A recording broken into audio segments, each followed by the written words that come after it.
Petrol கிடைக்காது, வராத stock இல்ல அப்படின்றாங்க. ஆனா கவர்மெண்ட் என்ன சொல்லுதுன்னா, பிரதமரு ஒரு 4 நாள்ல கிளியர் ஆயிடும்.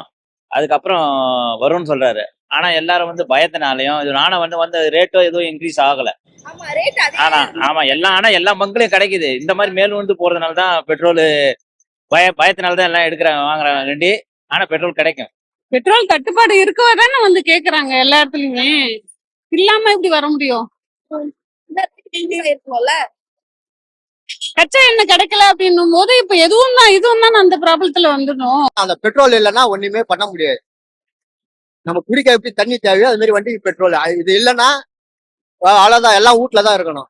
இப்போ அடிஷனலா பாத்தீங்கன்னா அங்க ஏதோ போர் நடக்குதுன்றாங்க. எந்த ஒரு கவர்மெண்ட்டும் எந்த ஒரு சப்போர்ட்டும் பண்ண மாட்டேன்றாங்க. இப்போ திடீர்னு இந்த மாதிரி அடிச்சு போட்டா பப்ளிக் தானே, நாங்க தானே கஷ்டப்படுறோம். இப்போ வேலை விட்டு இல்லாம இப்ப எல்லாமே பெட்ரோல் பங்க்காக நாய் மாதிரி காத்த வேண்டியதா இருக்கு. ஸோ அடிஷனலா இதுக்கு எதுனா ஒரு கிளியரன்ஸ் பண்ணா நல்லா இருக்கும், மேபி நான் நினைக்கிறேன்.